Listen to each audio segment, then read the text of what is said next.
है दर्शन करके ये मनवा निहाल है। लाल महावर तो लाल लाल चूड़ी, लाल सिंदूर तो लाल लाल मेहंदी, मृग मृग का तिलक तोरे भाल है। दर्शन करके ये मनवा निहाल है। हे गौरी मैया, मेरी बच्ची को उसकी पूजा पाठ का फल देना, उसे एक सुलझा हुआ वर दो मैया। अंजना अभी अपने मन की इच्छा जता रही होती है कि तभी पंडित जी आते हैं। जय राम जी की अंजना बहन जी। अरे पंडित जी, आप जय राम जी की पधारिए ना, कैसे आना हुआ? समझ लीजिए, आपके लिए बड़ी खुशखबरी लेकर आया हूँ। आपकी दोनों कन्याओं के लिए रिश्ता लाया हूँ। ये देखो, ऋषभ नाम है, काफी अच्छे खासे रुपए पैसे वाले खानदान से है और लड़के का बाप बड़ा कारोबारी है। बाकी ये देव है। लड़का तो पढ़ा लिखा है मगर बड़े गरीब परिवार से है, मगर संस्कारी है।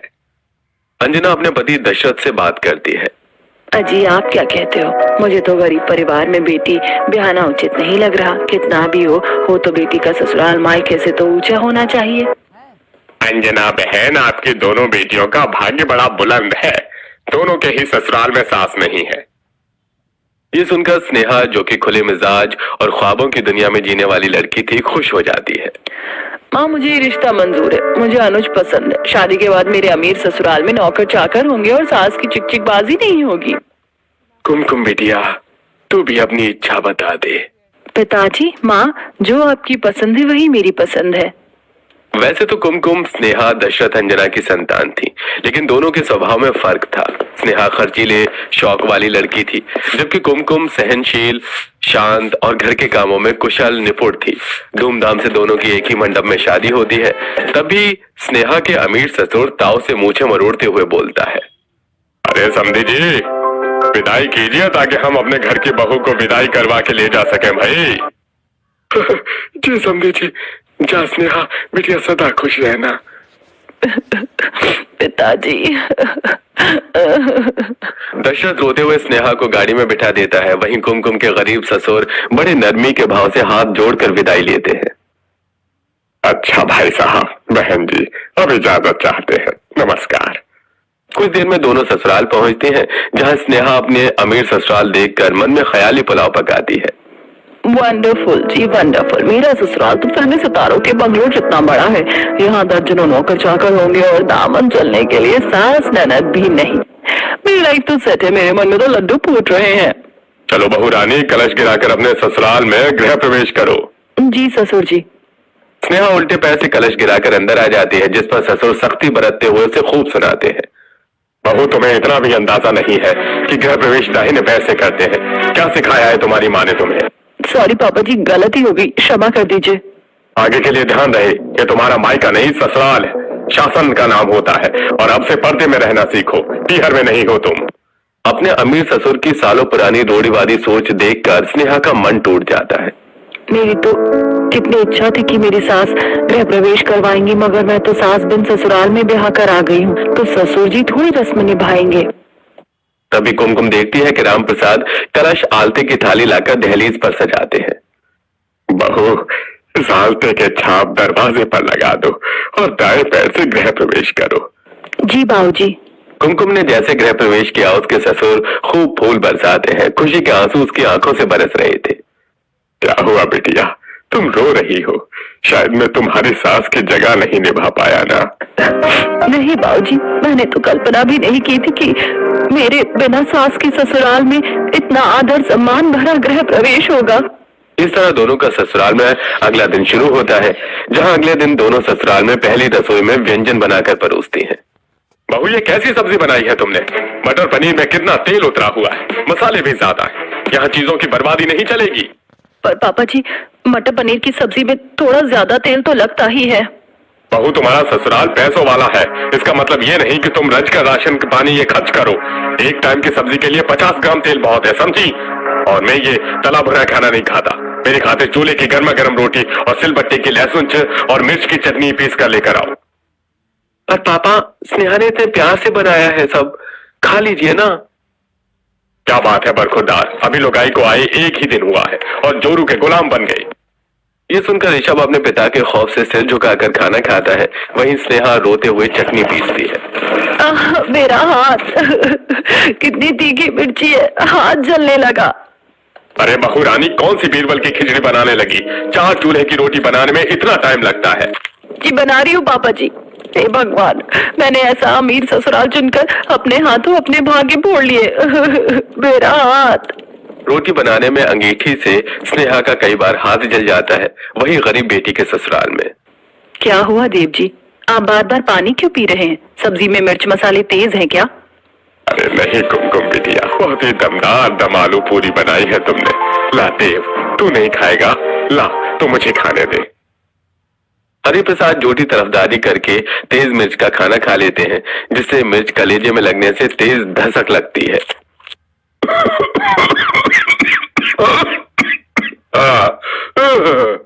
बाबूजी, आप ठीक तो हैं? किसने कहा था आपको इतनी तेज मिर्च वाला खाना खाने को?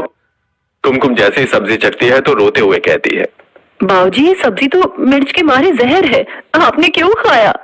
मेरी लक्ष्मी जैसी बेटी ने कितने मनपसंद से व्यंजन बनाया था, क्यों अनादर कर देता? कोई नहीं, इंसान गलतियों से सीखता है, आगे से ध्यान रखना। भगवान जी आपका धन्यवाद, भले धन दौलत ना सही लेकिन ससुर के रूप में पिता दे दिया। कुमकुम के ससुर हरिप्रसाद जी जितने गरीब थे उतने ही दिलदार आदमी थे। इसीलिए गरीबी भरे हालातों और कमी घाटी में भी कुमकुम अपने ससुराल में खुश थी। वहीं ईंधन के लिए लकड़ी काट कर लाने का जिम्मा वही निभाते थे। वहीं स्नेहा अपने अमीर ससुराल में बिल्कुल खुश नहीं थी। हे भगवान, कितने सारे जूठे बर्तन हो गए, इन्हें धो लेती हूँ। अरे साबुन भी खत्म हो गया। डरते डरते स्नेहा अपने ससुर के पास आकर साबुन मंगवाने को कहती है। पापा जी, बर्तन धोने का साबुन खत्म हो गया है, मंगवा दीजिए। ये सुनते ही स्नेहा का कंजूस मक्खी चूस ससुर दाना पानी लेकर उस बेचारी पर चढ़ जाता है। वाह बहू रानी वाह, चीजों की बर्बादी तो कोई तुमसे करना सीखे। अरे अभी कुछ दिन पहले ही तो बर्तन धोने का साबुन मंगवाया था, इतनी जल्दी खर्च हो गया या पानी में गला दिया?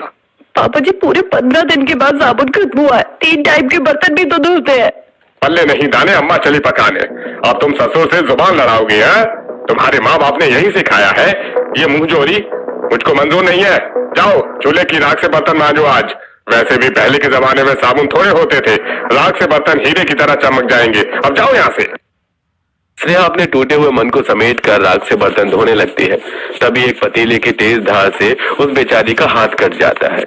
मेरा हाथ। क्या फायदा इस ऊंचे कोठी मकान और बेशुमार दौलत का? नरक से बदतर जिंदगी हो गई है इस ससुर वाले ससुराल में। सास बिना ससुराल का कोई सुख नहीं है। स्नेहा फूट फूट कर रोते हुए अपनी माँ को फोन लगाती है। प्रणाम माँ।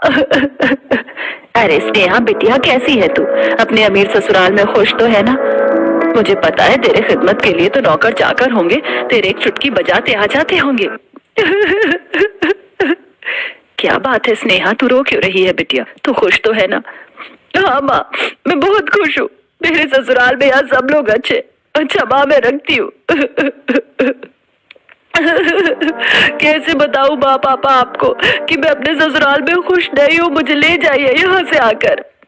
स्नेहा के लिए उसकी संपत्ति वाला ससुराल कैद खाना बन जाता है, जहां वो घुटती रहती है लेकिन कभी उफ तक नहीं करती। वहीं दूसरी तरफ कुमकुम के गर्भवती होने के बाद हरिप्रसाद फूले नहीं समाते और दिन रात उसकी सेवा पानी में जुटे रहते हैं। बाबूजी, आप क्यों चूल्हा चौका कर रहे हैं? आप हटिए, मैं बनाती हूँ खाना। अरे बेटिया, अब तू आराम कर। बहुत सेवा कर ली तूने मेरी, अब अपने पिता को मौका दे। ये ले, बेसन का हलवा बनाया है, चख तो जरा। अपनी बेटी के साथ गरीब ससुर का लगाव देखकर अंजना और दशरथ खुशी से भर जाते हैं। भाई साहब, बड़े भागों वाली है हमारी कुमकुम, जो उसे इतना दुलार देने वाले ससुर मिले। एक बेटी की माँ होने के नाते मैं गरीब परिवार में शादी करने के चलते दुविधा में थी, लेकिन आज बेहद खुश हूँ। चल बेटिया, हम तुझे लेने आए हैं। नहीं माँ, मैं यहीं रहूंगी। जब से बाबूजी और देव जी को पता चला है कि मैं माँ बनने वाली हूँ, ये दोनों मुझ पर जान न्यौछावर किए रहते हैं। मैं यहीं सुखी से हूँ। दोनों वहां से विदाई लेकर अमीर बेटी के घर आते हैं, जहां उसका ससुर स्नेहा को खराब खाना खाने पर मजबूर कर रहे थे। अरे देख क्या रही है बहुरानी, खाओ इसे। एक भी दाना कूड़े में गया तो तुम्हारी खैर नहीं, खाओ। यह मंजर देखकर दोनों का कलेजा तार तार हो जाता है। समधी जी, हमने अपनी बेटी आपके घर में दी है, इसका मतलब ये नहीं कि आपका जो मन चाहे वो करे। तभी स्नेहा उस दिन खुश नहीं थी। सारा दोष मेरा है जो धन दौलत देखकर मैंने अपनी फूल सी बिटिया को इस नरक में ढा दिया। चल स्नेहा। रुकिए माँ जी, मैंने स्नेहा का हाथ छोड़ने के लिए नहीं थामा था। इस घर से वो अकेली नहीं जाएगी, हम दोनों जाएंगे। चलो स्नेहा। अपने बेटे को घर त्यागते देखकर रामपाल का घमंड चूर चूर हो जाता है। वो दोनों से हाथ जोड़कर माफी मांगकर रोक लेता है और अपना बर्ताव भी बदल लेता है, जिसके बाद स्नेहा भी अपने ससुराल में अब खुशी खुशी